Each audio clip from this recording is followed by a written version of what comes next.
नमस्कार, मैं हूं संदीप चौधरी। आप देख रहे हैं आज का मनी मंत्र, वो शो जिसमें हम आपको ऐसी खबरें बताते हैं और समझाते हैं आसान, सीधी सादी, सरल भाषा में, जो सीधे आपसे जुड़ी हैं, जिनका सरोकार आपसे है। News that you can use and news that you should and ought to use, क्योंकि ये आपकी नौकरी, आपकी आमदनी, आपकी गृहस्थी, आपके बाल बच्चों और देश की अर्थव्यवस्था से जुड़ी खबरें होती हैं।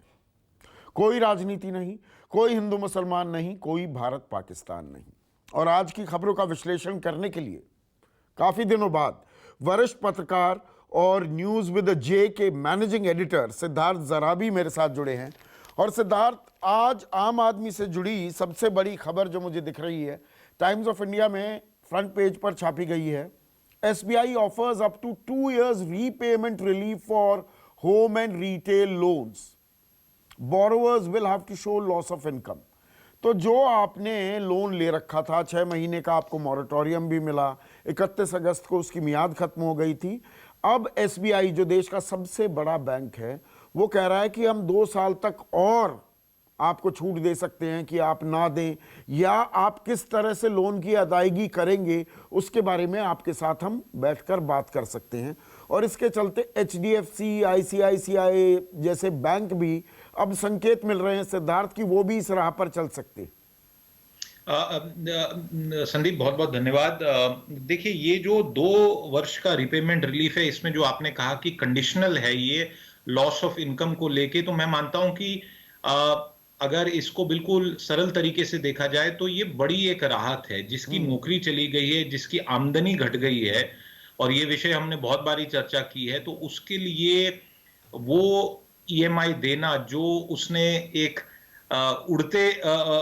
उठते सूरज के टाइम पे लिया था, एक बड़ी रियायत होगी। और ये पहले होना चाहिए था। 6 महीने लग गए यहां तक पहुंचने में, और इसका कारण यही है कि सुप्रीम कोर्ट में जो एक याचिका दायर हुई, जिसपे चर्चा हुई, तो कई टफ क्वेश्चंस पूछे गए। क्योंकि देखिए, हमने अमेरिका की तरह $500-600 बिलियन ना खर्चने की क्षमता है, परंतु इसमें जो मिडिल क्लास के लोग हैं, जो EMI की चपेट में सबसे ज्यादा 90-95% हैं, उनको राहत मिलने के लिए एक बहुत बड़ा फायदा होगा। पर मैं ये उम्मीद कर रहा हूं कि ये सीरियसली हो, क्योंकि मुझे थोड़ा डर है कि कहीं इसमें एक आम्रपाली टाइप की स्थिति फिर से ना पैदा हो जाए। बिल्कुल, बहुत से लोग नाजायज फायदा भी उठा सकते हैं इस बात का। और यहां पर एक और चीज है गौर करने वाली, borrowers will not be classified as defaulters or NPAs, but they will have to pay 35 basis point extra as interest annually। तो जितना आप ब्याज देते हैं उससे 0.335% आपको ब्याज ज्यादा देना होगा। संदीप, ये जो आपने विषय एक क्लैरिटी दी है, ये बड़ी अच्छी क्लैरिटी है। और इससे मैं एक जो हेडलाइन के टर्म्स में बताना चाहूंगा, ये प्रस्ताव है, ये कर्ज माफी या ब्याज माफी का प्रस्ताव नहीं है, ये केवल एक डेफरल का प्रस्ताव है। डेफरल का, कि आप नहीं दे सकते, 2 साल और रुक जाइए, हम रुक जाइए इंतजार और करने को तैयार हैं। हाँ, और उस इंतजार की कीमत चुकानी पड़ेगी आपको। 35 बेसिस पॉइंट्स मेरे हिसाब से थोड़ा ज्यादा है।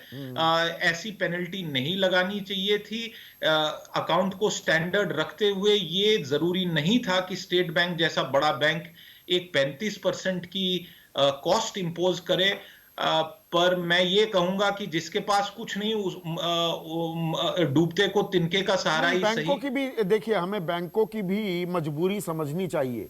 हम जो पैसा दे रहे हैं ना सेविंग बैंक्स में, हम जो दे रहे हैं वो बैंकों को कर्ज ही तो दे रहे हैं सिद्धार्थ, उस पर हमें ब्याज मिलता है। हम तो वैसे ही ब्याज घट रहा है। हमने बहुत बार चर्चा की है कि दरअसल अगर आप महंगाई दर को अकाउंट फॉर करें, बैंक में पैसे रखने का मतलब यह है 100 रुपए रखे, अगले साल 98 हो गए, पैसे बढ़ने के बजाय घट रहे हैं। पर बैंकों को मुझे ब्याज तो देना है ना, तो बैंकों की तो कमाई का साधन कुछ ना कुछ रखेंगे ना। आप देखिए, बिल्कुल आपने एक बहुत बैलेंस्ड बात की है, क्योंकि हम ये बात नहीं कर सकते हैं कि जी बैंक डूब जाए और बाकी लोग कि वो डूब जाए तो हमारे ही पैसे डूबेंगे। मेरा objection is to the levy of interest.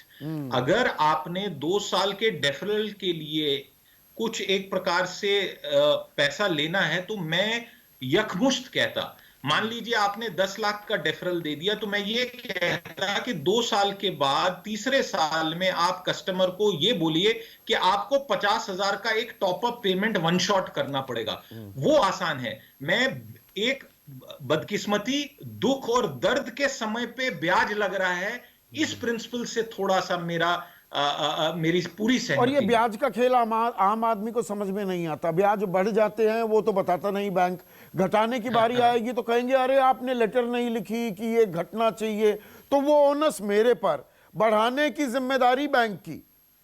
जी जी जी ये एक होती आई है चीज, और इसका भुगतभोगी मैं भी हूं।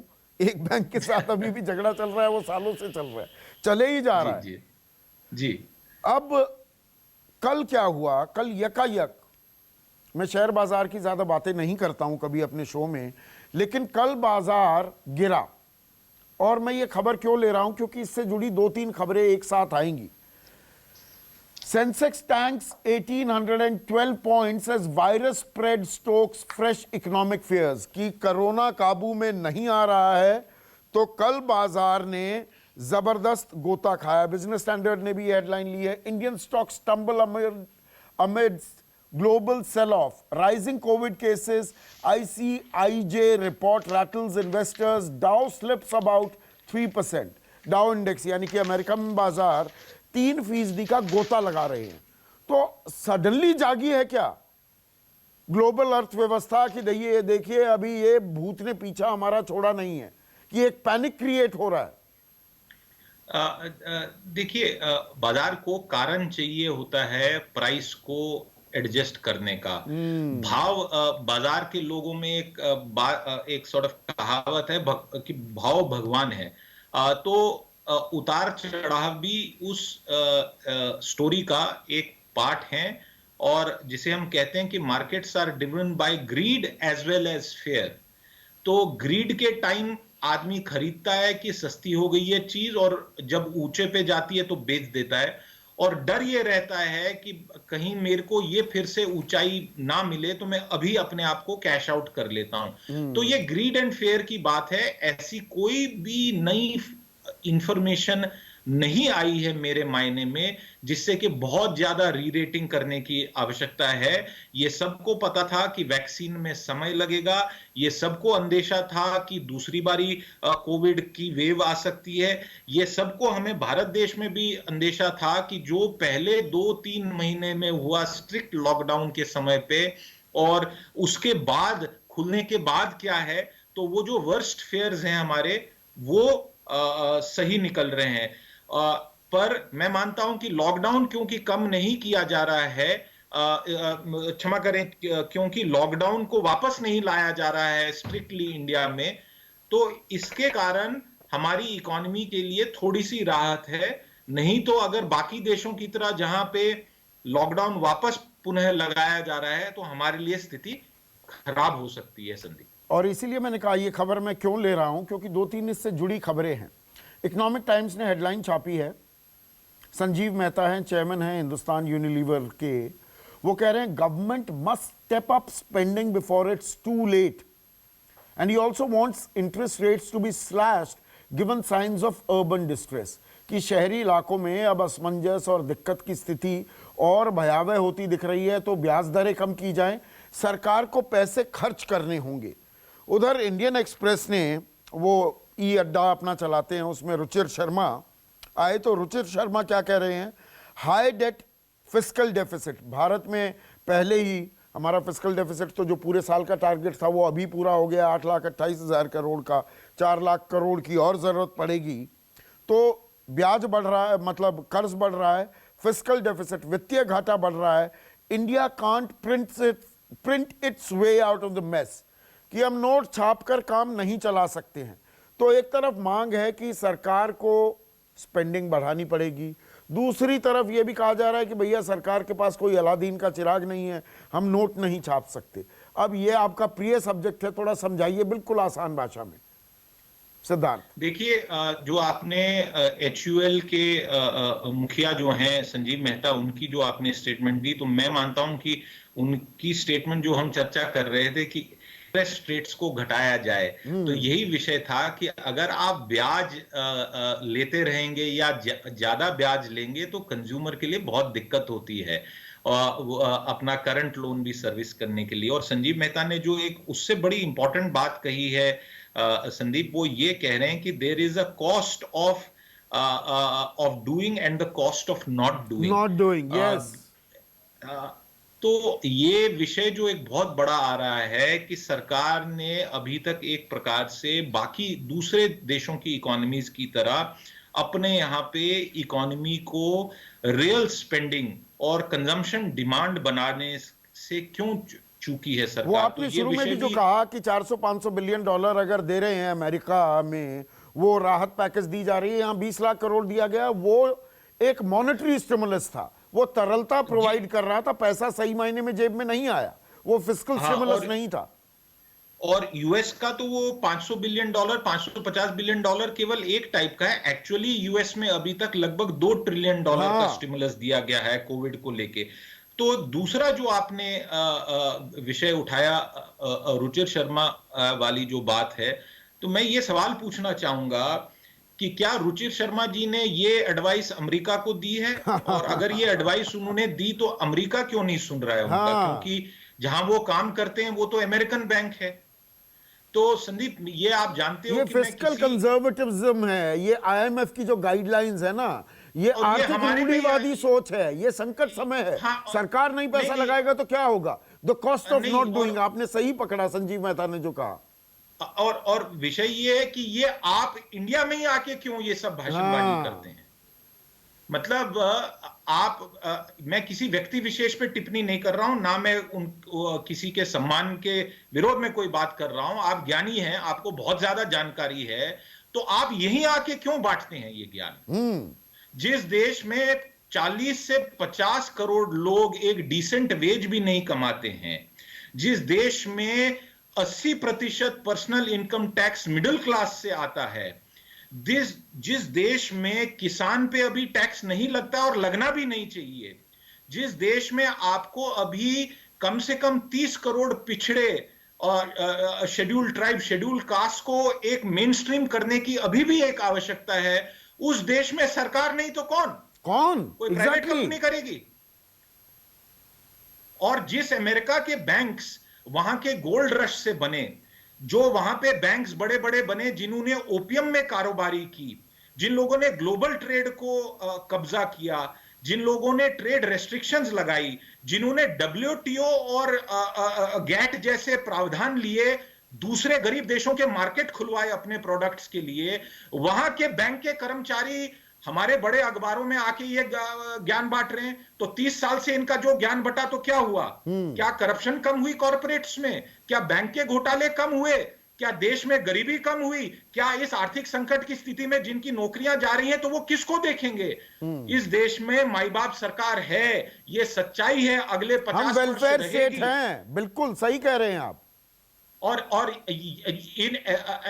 जिन लोगों, और मैं एक बात कहूंगा संदीप, मुझे बचपन में कॉलेज जमाने में एक प्रोफेसर साहब ने ये एक बात कही थी, एक हमारी चर्चा के दौरान, क्लास में नहीं क्लास से बाहर, उन्होंने कहा था, और मैं इसको थोड़ा जैसे कहा वैसे ही रखूंगा, कि जिन लोगों को सुबह बाथरूम नहीं आता है बिना चाय पिए या कॉफी पिए, उनको देश के बारे में जरा सोच समझ के बोलना चाहिए। अब यहां पर दो और खबरें, 2 ही मिनट बची हैं। एक तरफ खबर आ रही है, इकोनॉमिक टाइम्स ने फ्रंट पेज पर छापी है, ad spends to jump by up to 30%, और ये नाम लेकर LG, Samsung, Maruti Suzuki, Hyundai, Mahindra and Mahindra, Amazon, Flipkart, ITC, Xiaomi वगैरह वगैरह वगैरह। पिछले साल, अब ये जो त्योहारों का सीजन आ रहा है सिद्धार्थ, तो पिछले साल जितना एड पर स्पेंड किया था, या तो उतना या उससे भी 30% ऊपर खर्चने को तैयार हैं। तो कहने को हम फंसे हुए हैं, अर्थव्यवस्था का पहिया चल नहीं रहा है, लेकिन उपभोक्ताओं को, आपको मुझको लुभाने के लिए और पैसा खर्च करने को तैयार हो रही हैं कंपनियां।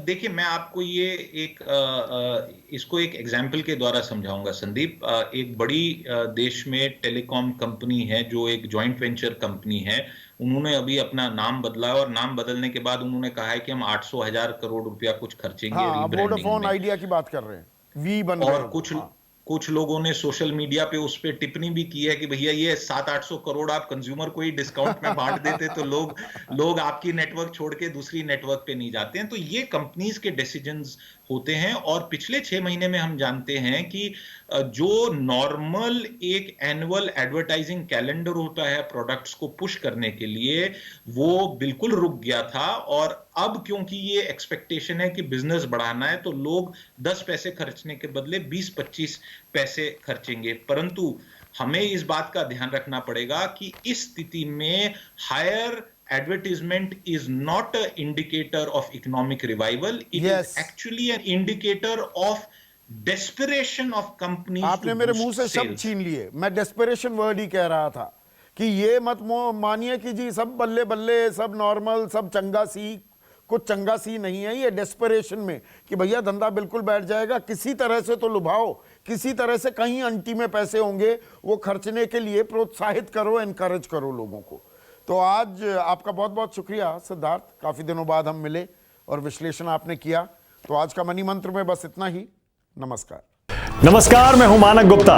अगर आपको हमारा ये वीडियो पसंद आया हो तो इसे लाइक और शेयर जरूर करें, और हां, हमें सब्सक्राइब और फॉलो करना ना भूलें ताकि आप देश और दुनिया की कोई खबर मिस ना करें। तो जुड़े रहिए हमारे साथ और देखते रहिए न्यूज़ 24।